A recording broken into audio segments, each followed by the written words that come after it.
Assalamu alaikum everyone. We'll start a new chapter of PUC first year, that is classification of elements and periodicity in their properties. A very important chapter which will take you to understand the other chapters like S block elements and P block elements, D and F block elements and F. These things will be easily understandable when you go through this chapter.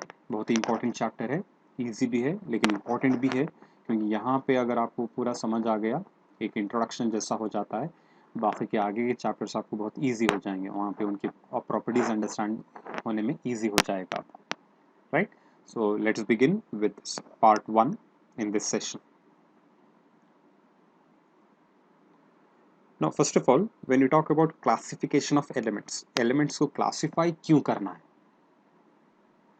Why do we need to classify elements?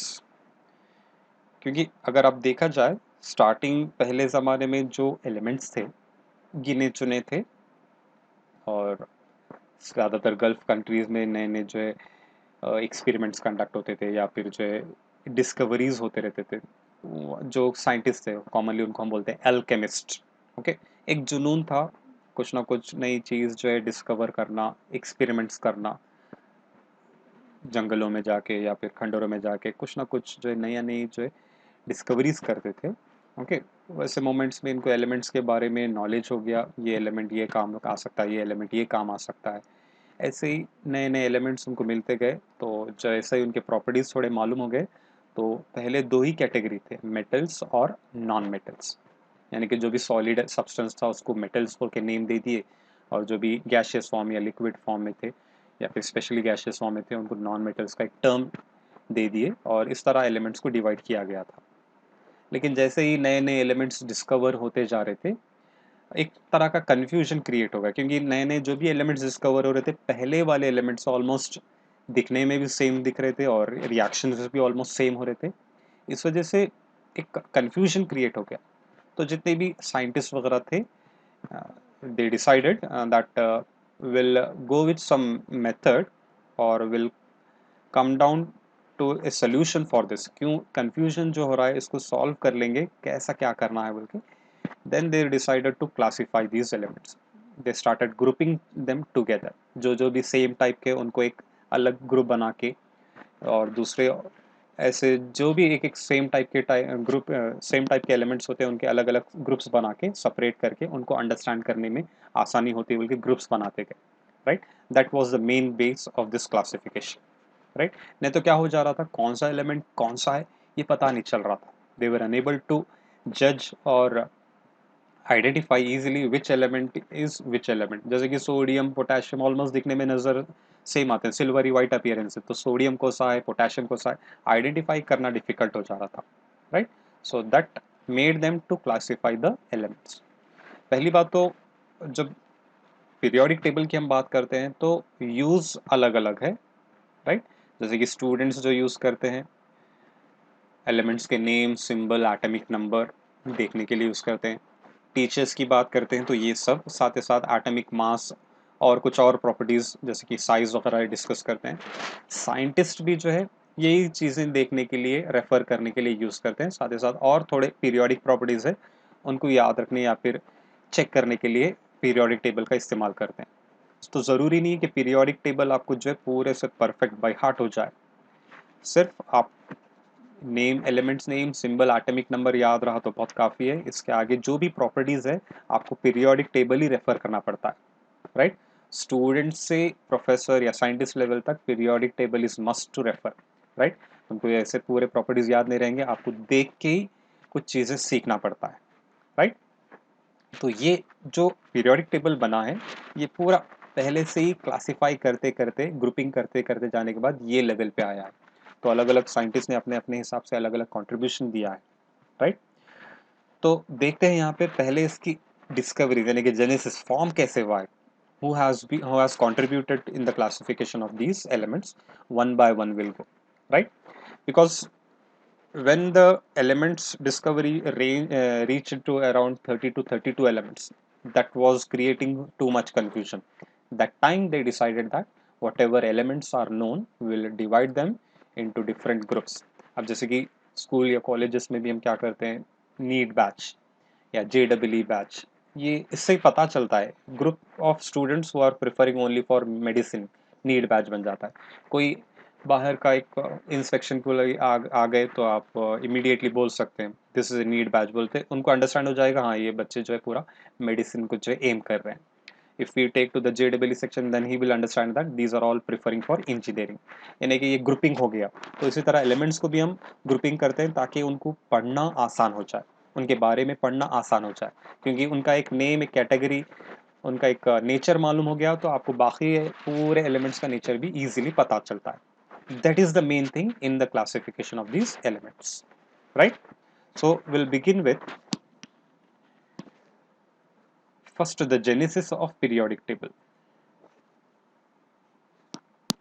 The first person who started arranging these elements in different groups was Johann Dobereiner, right? Johann Dobereiner was the first person to classify the elements into different ways, and his method of classification was called as triad.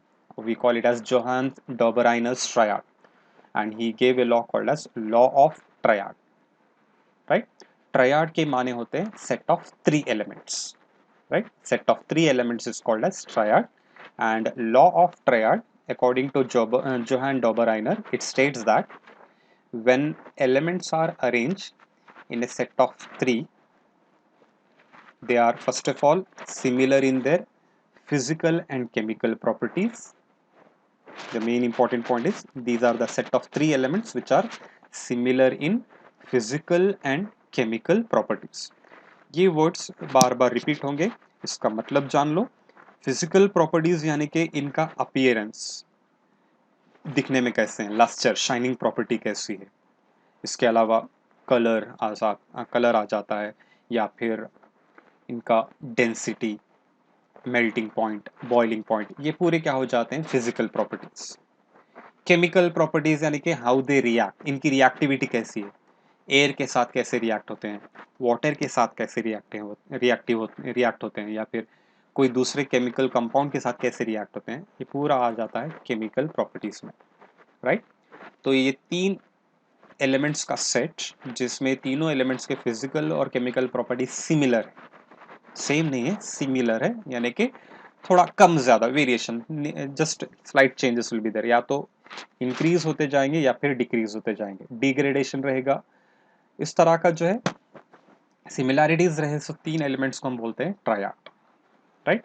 Now according to Johann Dobereiner, what is the speciality of that triad is, first of all the three elements will be similar in their physical and chemical properties. Next thing, atomic weight of second element is the average of atomic weights of first and third element, right? Atomic weight, till that time, during that time what had happened was they were not having the knowledge of atomic number, because the discovery of the neutrons and protons, those were yet to be, especially the electrons, the discoveries were on process, अभी नहीं हुए थे, तो atomic weight का knowledge था उनको बस। तो जितने भी एलिमेंट्स थे उनको जो अरेंज करते थे एटॉमिक वेट के बेसिस, यानी कि एटॉमिक मास के बेसिस पे अरेंज करते थे, right? So in Dobereiner's triad, what was the speciality? Atomic weight of second element is the average of atomic weight of first and third element. अब जैसे कि example, these are all the triads: lithium, sodium, potassium. Lithium का atomic weight 7, sodium का 23, potassium का 39, right? तीनों elements physical और chemical properties में same है। लस्टरी, सिल्वरी वाइट लस्टर होता है, शाइनिंग प्रॉपर्टी सिल्वरी वाइट होता है, और एयर वाटर के साथ सबका रिएक्टिविटी सेम टाइप में, राइट? अब सेकेंड पॉइंट जो हम देख रहे हैं, atomic weight of second element is average of atomic weight of first and third. मतलब आप first element atomic weight is 7 plus third element atomic weight is 39, it will be equal to 46। Average लेंगे यानी कि divide by 2 कर दो, दो element के atomic masses add करें, डिवाइड बाय 2 करो, आपको आएगा 23, right? So this was a very important part of this arrangement. Okay, पहले तो सिमिलैरिटीज पे बेसिस पे अरेंज कर दिए, साथ ही साथ उनको ये भी पता चला कि अगर पहले एलिमेंट और थर्ड एलिमेंट का एटॉमिक मास का एवरेज लेंगे तो सेकेंड एलिमेंट के एटॉमिक मास के बराबर हो जा रहा था। तो एक तरह का उनको कॉन्फिडेंस बढ़ गया, हाँ ये अरेंजमेंट कुछ करेक्ट ही दिख रहा है क्योंकि ये इस तरह की सिमिलैरिटीज आ रहे हैं। So he got many appreciations, okay, rewards मिल गए, अवार्ड्स मिल गए। they all thought that this arrangement is very correct, right? Even properties भी इंटरमीडिएट हो जा रहे थे। सेकेंड एलिमेंट के प्रॉपर्टीज जैसे कि सेकेंड एलिमेंट फर्स्ट एलिमेंट से ज्यादा रिएक्टिव है लेकिन नेक्स्ट एलिमेंट से कम रिएक्टिव है, right? Means properties were also the intermediate of first and third. यहाँ पे भी वही हो जाता है, एवरेज 88 मिलेगा या फिर यहाँ पे एवरेज 80 मिलेगा। तो इस तरह ऑलमोस्ट थोड़े ट्रायड्स के जो है नेचर, स्पेशलिटीज, फीचर्स जो थे ऑलमोस्ट सेम हो जा रहे थे। They were similar in physical and chemical properties, the average value was matching and the properties were intermediate of first and third. लेकिन हो गया क्या, जैसे ही नए नए एलिमेंट्स और डिस्कवर हो गए, आगे की ट्रायड्स जो भी फॉर्म हो रहे थे इस तरह का सिमिलैरिटी नहीं आ रहा था। यानी कि प्रॉपर्टीज अगर मैच हो रहे तो ये एवरेज वैल्यू उनको करेक्ट नहीं मिल रहा था, सेकेंड एलिमेंट के एटॉमिक मास के बराबर नहीं मिल रहा था, right? So that time they thought that this arrangement is not correct, right? To some extent it was correct, but with the discovery of newer elements, this arrangement is not obeying the law of triad, right? So that's why this arrangement was discarded. इसको छोड़ दिए, new scientist और नए अपने method से arrange करना start कर दिए, right? So the next person was A.R. Newlands, and he arranged the elements in a set of 8. Octave means set of 8 elements. Okay, यानी कि ट्रायड में set of 3 elements which way similar in physical and chemical properties, लेकिन octaves में पूरे 8 element same नहीं रहेंगे। Octave का मतलब 8 एलिमेंट्स है या 8 है, राइट? लेकिन यहाँ पे पूरे 8 के 8 एलिमेंट सेम नहीं रहेंगे। इसमें आपको लॉ देखना है, A.R. Newland's octave law, that is law of octaves. According to this law, it states that every eighth element is similar in physical and chemical properties with the first element, right? तो ये first of all 8 elements को हम arrange कर रहे हैं increasing order of atomic weights. यहाँ पे कुछ मेंशन नहीं है they are similar in physical chemical properties, only thing is they are arranged in increasing order of their atomic weights. Triad में इंक्रीजिंग ऑर्डर भी था, साथ ही साथ फिजिकल और केमिकल प्रॉपर्टीज सेम थे, लेकिन यहाँ पर ये 8 elements they are only arrange in the increasing order of their atomic weights. What does it say further? According to this law of octaves, every eighth element is similar in physical and chemical properties with the first element. हर 8वां element अपने पहले element से physical और chemical properties में similar होता है, right? जैसे कि म्यूजिकल टोन हम पढ़ते हैं, सा, रे, ये ग, मा, प, ध, नी, फिर से सा आता है, first, second, third, fourth, fifth, six, seventh, eight, पहला और लास्ट सेम है। म्यूजिक में भी वैसे ही होता है, first and the last button will show the same tone, same ring, so it is matching with the law of octaves. This arrangement matches with the every eighth note is similar with the first note of octaves of music, right? अब जैसे कि example, these were all the elements known during his time. Okay, A.R. Newlands के ज़माने में इतने पूरे elements discovered थे। यहाँ पे हम देख सकते हैं फ्लोरीन के बाद नियॉन नहीं है, because those noble gases were not yet discovered, right? तो अरेंजमेंट देखो increasing order of atomic masses के बेसिस पे 7, 9, 11, 12, 14, 16, 19, then 23, it continues. If I take lithium as the first element, second, third, fourth, fifth, sixth, seventh, you will get 8th. Meaning, sodium and lithium are similar in their physical and chemical properties because this is the first one and this is the 8th one. अगर आप beryllium को first element बनाते हैं, इसका 8th element रहेगा magnesium. Magnesium को first element बनाते हैं तो उसका 8th एलिमेंट रहेगा calcium. So every eighth element is similar in physical and chemical properties with its first element, right? So this arrangement was also appreciated by other scientists. Okay, they thought this is correct because this is a kind of speciality, because first element and eighth element are similar in their physical and chemical properties. लेकिन क्या हो गया, इसके आगे मैं अगर continue करूंगा, calcium के बाद आता है scandium.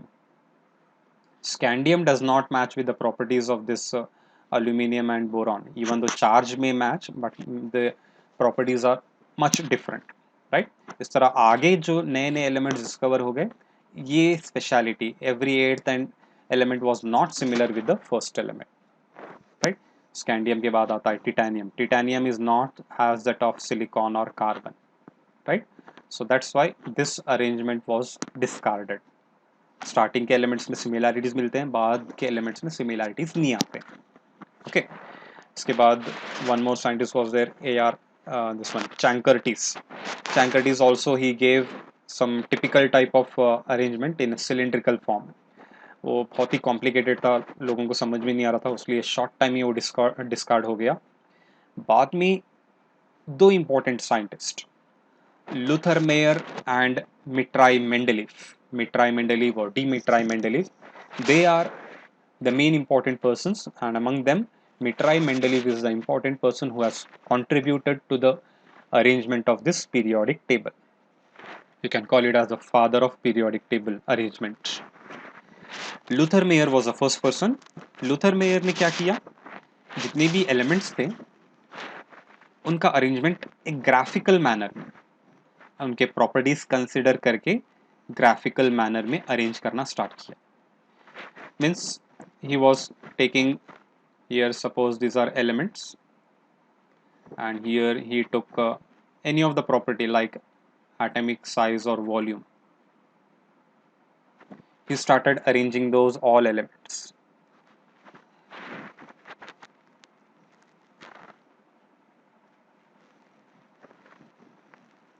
Say for example,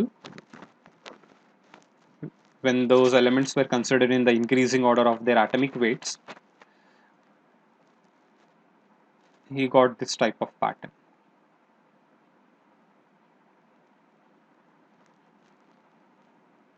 Like that. Means यहाँ पे अगर लिथियम है तो एक्सट्रीम एंड में फ्लोरीन आएगा, उसके बाद यहाँ पे नियॉन हो सकता है, बाद में नेक्स्ट फिर again when you go back it will be sodium, here it will be chlorine, here it will be potassium. So he was getting some curves at the downside and some peaks at the upper side. So he told that elements which are occupying the peaks are similar in their physical and chemical properties, or elements occupying the curves are similar in their physical and chemical properties. So he mentioned the arrangement in a graphical manner, but this idea was taken up by Mendeleev. Mendeleev considered this arrangement, and he, instead of giving in graphical manner, he gave in a table manner. तो Mendeleev ने ये graphical manner को understand करके दोनों का work एक साथ चल रहा था.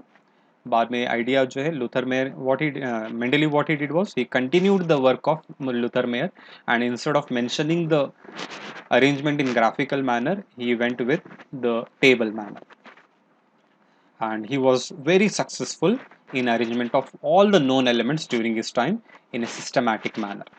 And he gave a law that is called as Mendeleev's law. And Mendeleev's law states that properties of elements are periodic functions of their atomic weights. Properties of elements are a periodic functions of their atomic weights. इसका मतलब ये होता है कि elements को अगर हम atomic weights के बराबर हिसाब से अरेंज करेंगे तो आपको जो है कुछ सेलेक्टेड एलिमेंट्स उनके प्रॉपर्टीज सेम टाइप में मिलेंगे, let it be physical properties और chemical properties. Periodic functions means आपको एक पर्टिकुलर इंटरवल के बाद उसको रिपीट करते जाना है. Okay, you need to repeat that arrangement again and again, right? So based on that he has arranged the elements in the following manner. You can go through these points. Elements were arranged in vertical columns, which are now called as groups, and horizontal rows, which are called as periods. Vertical columns of elements we call them as groups. horizontal rows of elements, we call them as periods, in the increasing order of their atomic weights. Still atomic weight arrangement was followed. Next, what he did was, arrangement was more particular in grouping elements with similar properties, ignoring the arrangement in the increasing order of their atomic weights. दो चीजें पे focus था. First of all increasing order of atomic weights पे arrange करना था, और एक vertical column में सेम टाइप सिमिलर टाइप के एलिमेंट्स आना इनका मेन फोकस था. और मेंडलीव ने क्या किया, दोनों पॉइंट्स पे फोकस किया, लेकिन ज्यादा तवज्जो किस पे दिया है, he has more particular in grouping elements with similar properties. जरूरत पड़े तो एटॉमिक मास थोड़ा कम ज्यादा रहा तो एडजस्ट कर लिए, लेकिन अरेंजमेंट एक पर्टिकुलर वर्टिकल कॉलम में, ओके, एक पर्टिकुलर वर्टिकल कॉलम में एलिमेंट सेम टाइप के आना है, ही फोकस्ड ऑन दैट. अब जैसे कि example,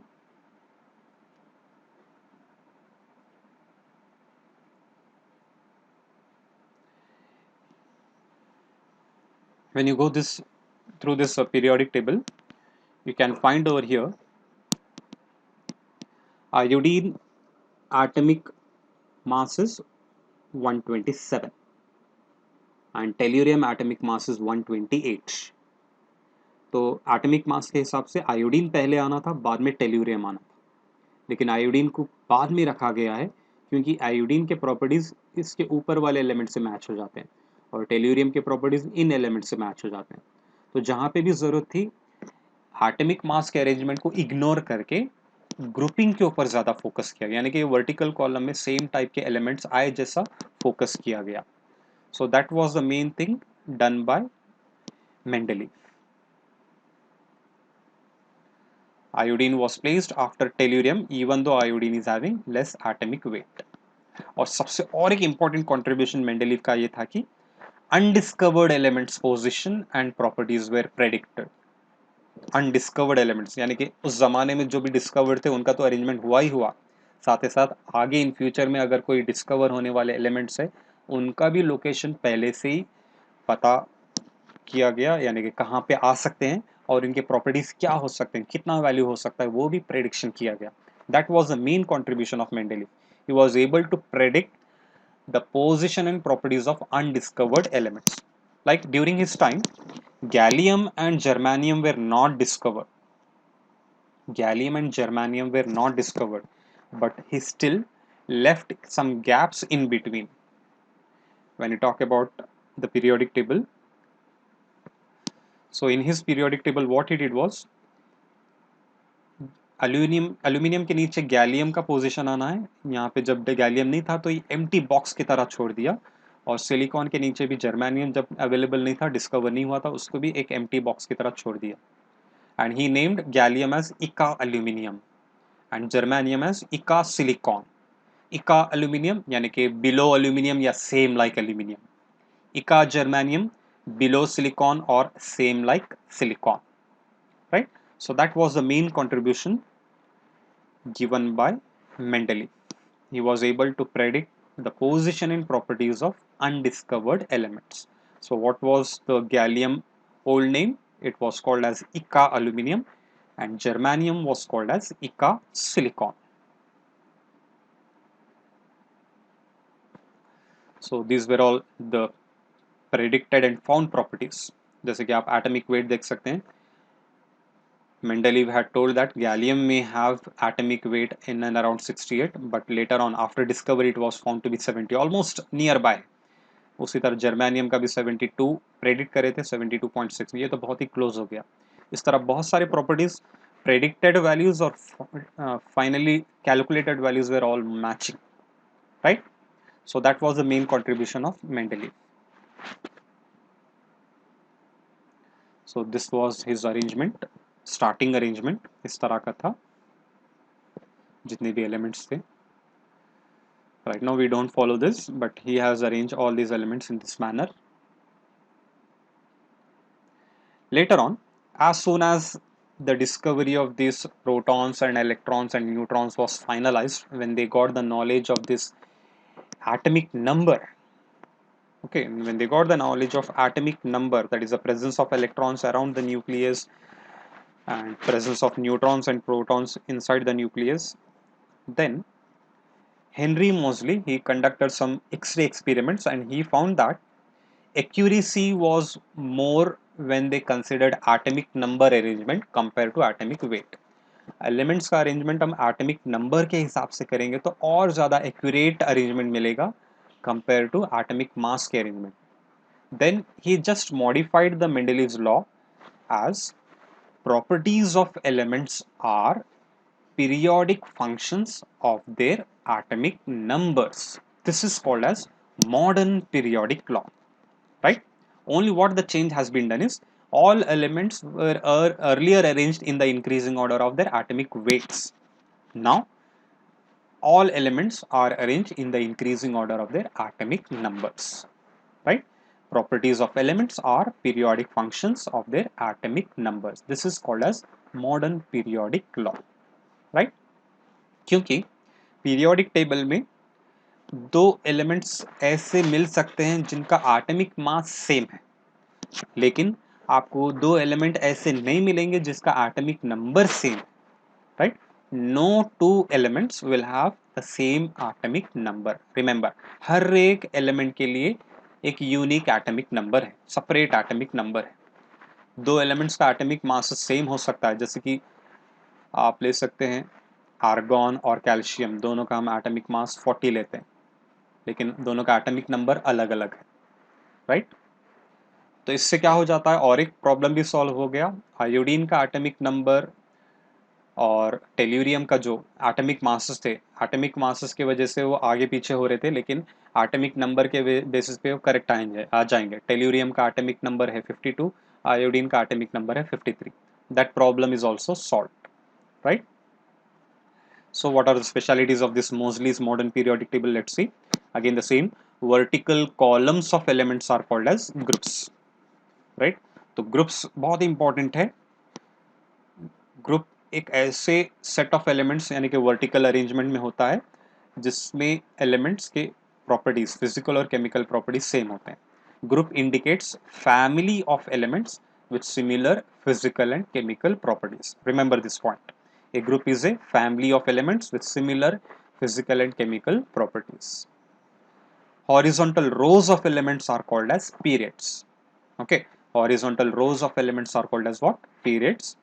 What is the meaning of period? Is period number is the highest principal quantum number, that is highest orbit. Period number से आपको ये पता चलेगा कि उस पर्टिकुलर एलिमेंट के एटम में कितने ऑर्बिट्स हैं. वैसे तो एक एटम में इनफाइनाइट नंबर ऑफ ऑर्बिट्स होते हैं, लेकिन आपको काउंट कितने करना है, जिस ऑर्बिट तक इलेक्ट्रॉन प्रेजेंट है उतने काउंट करना है. सपोज एक एटम में इलेक्ट्रॉन, उसके इलेक्ट्रॉन्स फोर्थ ऑर्बिट तक प्रेजेंट है, तो उस एटम के आप 4 ही ऑर्बिट कंसिडर करना है, राइट? सो इस तरह पीरियड नंबर से आपको पता चलता है कि उस पर्टिकुलर एलिमेंट के एटम्स में कितने ऑर्बिट्स हैं या फिर इलेक्ट्रॉन्स किस ऑर्बिट तक प्रेजेंट है. So that is called as principal quantum number. Period number indicates the highest principal quantum number or the orbit number. Now in the present periodic table we have 18 vertical columns, that is nothing but 18 groups, and 17 horizontal rows which we call them as periods. So in the modern periodic table there are 18 groups and 7 periods. Okay. So this is the present modern periodic table. पूरे elements जितने भी discovered है या फिर man made है पूरे यहाँ पर मेंशन है, राइट? नेक्स्ट सेशन में इन सभी का इंट्रोडक्शन कर देंगे. जैसे कि शुरुआत कोई भी क्लास की जब होती है, पहले आप लोगों का इंट्रोडक्शन होता है, आप कौन से स्कूल से हैं, क्या एम है आपका. यहाँ पे भी हम जो है पूरे एलिमेंट्स के बारे में अलग अलग ब्लॉक्स में पढ़ने से पहले यहीं पे पहले सबका इंट्रोडक्शन करेंगे, कौन कैसे हैं, क्या नेचर है, इन ब्रीफ इनका इंट्रोडक्शन कर लेंगे ताकि आपको पता चल जाएगा कि किसका नेचर कैसा है, कौन अच्छा है कौन बुरा है, किससे दोस्ती करना अच्छा है किससे दूर रहना अच्छा है, ये आपको यहाँ पे पता चल जाएगा. क्योंकि अब यहाँ इंट्रोडक्शन होना है, दोस्ती करना है, इस वजह से सबका इंट्रोडक्शन करना ज़रूरी है, right? So that will do it in the next session. Okay, thank you.